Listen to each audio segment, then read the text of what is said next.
bored by seeing me all the time presenting on ideas. So today we have uh, Dhruv Bajaj, who is one of the youngest member of our research team. He's only 19 years old and he's been preparing for his CA inter exams. And even though I am the face of all the Mission Smile webinars, in fact, my research team doesn't get that much credit. So I thought that maybe from this webinar onwards, we will have a few changes there. So, and Dhruv has worked really, really hard. I can vouch for that because when you will go through the slides, you will understand how much hard work has been put in. Was So Dhruv, primarily a lighting company. It is not only a lighting company. And a word of caution, this is not Lumux Industries of Saurabh Mukherjee. जो उन्हें cell कर दिया उसके बाद बढ़ गया. This is Lumux Autotech Limited. That is another company of the same group, Lumux Group. So with that in mind, we can start the presentation. So yeah, we will get confusion कि Lumux Industries क्या है, Lumux Autotech क्या है. So I would like to tell you एक तो ये दो companies है क्या और इनका differentiation हुआ कैसे. So basically Lumux Industries were primarily into lighting business to OEMs. So what they observed is one of the key customers, that is Bajaj.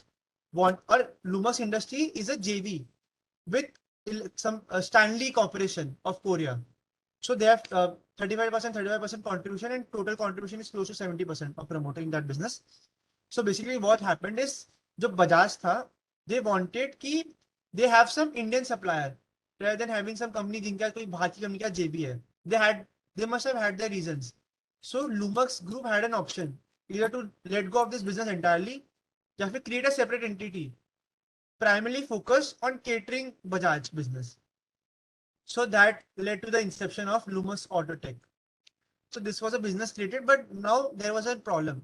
But okay, ठीक है, हम Bajaj business तो cater कर लेंगे, but हमारा additional growth कहाँ से आएगा? So what they did is Lumux Industries को हम primarily focus रहेगी on lighting and बाकी जो business हो गए जैसे plastic module हो गए, gear shifters हो गए and जो भी emissions हो गए और बहुत सारे business हैं इनके, वो सब हम एक अलग business बनाएंगे Lumux Auto. उसके थ्रू में बाकी सब business को cater करेंगे और lighting में खाली एक बजाज को और एक हमारा होंडा का बिजनेस को, एक्टिवा, ये सब को उनको केटर करेंगे. So that mark the inception of Lumax Autotech. And currently हम अगर देखेंगे तो दोनों का मार्केट साइज, रेवेन्यू साइज सब सेम है, ऐसा दोनों कंपनी का. तो that business is scaled up very fast, Lumax Autotech, what I am talking about.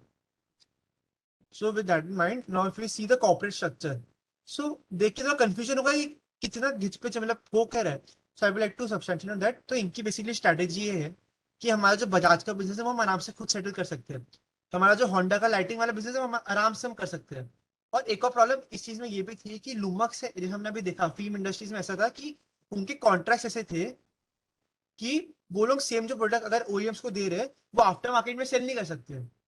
तो लुमक्स इंडस्ट्री ने ये चीज रियलाइज करी, तो उन्होंने सेपरेट एंटिटी इसलिए भी क्रिएट करी कि ये आफ्टर मार्केट बिजनेस को केटर कर पाए, क्योंकि लुमक्स इंडस्ट्री में वो केटर नहीं कर पा रहे थे due to restrictions from OEMs.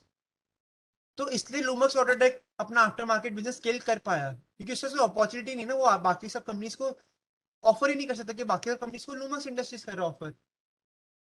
तो इस वजह से इनका आफ्टर मार्केट बिजनेस काफी अच्छा कंट्रीब्यूशन देते हुए हम आगे बात करेंगे. सो बेसिकली इनका कॉर्पोरेट स्ट्रक्चर अभी ऐसा है लुमक्स ऑटोटेक का कि जो प्राइमरली इनका जो लाइटिंग बिजनेस है वो खुद से ऑफर मतलब केटर कर रहे हैं. बट दे न्यू कि हम खाली लाइटिंग बिजनेस के थ्रू ग्रोथ नहीं कर सकते क्योंकि वी आर रिस्ट्रिक्टेड. तो वी आर रिस्ट्रिक्टेड ना कि हम लोग बाकी से बिजनेस में ग्रो कर नहीं सकते कि लुमक्स इंडस्ट्रीज करेगी उनको. तो they had to delve into new business opportunities through entering into new product segments. So what they decided is हम अगर खुद से जाके इसे सेटअप करेंगे तो बहुत डिफिकल्ट पड़ेगा. तो what we should do is set up JVs with other companies. So they have started a trend 2007 के टाइम से कि they will set up JVs with other companies to get an entry into different segments. So one will see then they set up one JV with Cornelia in 2007 for emission system and air intake system. So इनका currently business urea tanks का business है जिसका अभी growth बढ़ेगा due to BS6 norms, जो हम आगे बात करेंगे. फिर ने ग्लूमेक्स मेटेलिक्स के बाद मतलब मेटेलिक्स नाम की कंपनी थी, उनके लिए जेबी करा for seat structures, seat structures, हाँ, seat structures and gear shifters.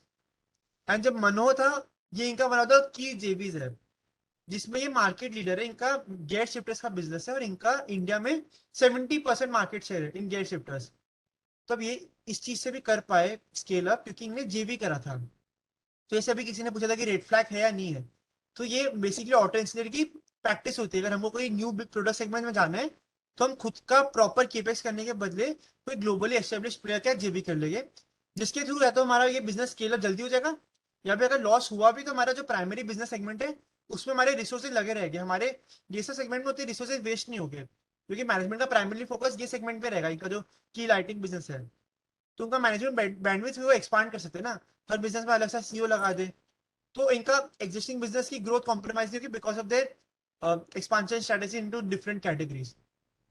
सो इसमें से 10 में से 2 या 3 जेबीसी जनरली चलते हैं ऐसा। इसका नेचर ही ऐसा क्योंकि ये तो जैसे गेयर शिफ्टर्स हो गया, ऑक्सीजन सेंसर हो गया, ये सब कोई बहुत बड़ी प्रोडक्ट सेगमेंट थे नहीं। What they were targeting is ये इस सेगमेंट का 500 या 600 करोड़ का रेवेन्यू प्रोफाइल है, मार्केट साइज है। तो व्हाट दे डू इज हम लोग फर्स्ट एंट्रेंट बनेंगे और इसमें 10 से 15% या 20% का टारगेट करेंगे मार्केट शेयर। तो इनका मनों में ये हुआ, इनको 70% मार्केट शेयर मिल गया। अभी कोई कोई बिजनेस में इनको खाली 10% मार्केट शेयर मिलने में प्रॉब्लम आ रही है। तो this gives in optionality and makes their existing business model a little more diversified, but one can't bet into these businesses, which we will talk about more in detail. So primarily इनका corporate structure ऐसा थोड़ा weird सा लगेगा, इसलिए मैं primarily बता रहा हूँ ये सब इनके जेवीज है और ये जेवीज इन्होंने सेटअप करे अलग अलग प्रोडक्ट सेगमेंट में एंट्री पाने के लिए। जैसे इन्हें इथुरन क्या सेटअप करे फॉर टेलीमेटिक्स, योकोवो क्या करे फॉर एंटीनास, एल सेल्पान के लिए करे फॉर इलेक्ट्रिक डिवाइसेस।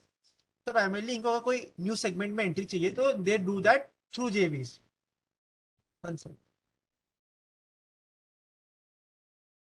या सो वी डिस्कसिंग का कॉर्पोरेट स्ट्रक्चर क्या, ये दो एंटिटीज की नीड क्या थी, तो विद दैट इन माइंड हम बिजनेस में डेल्व करते थोड़ा।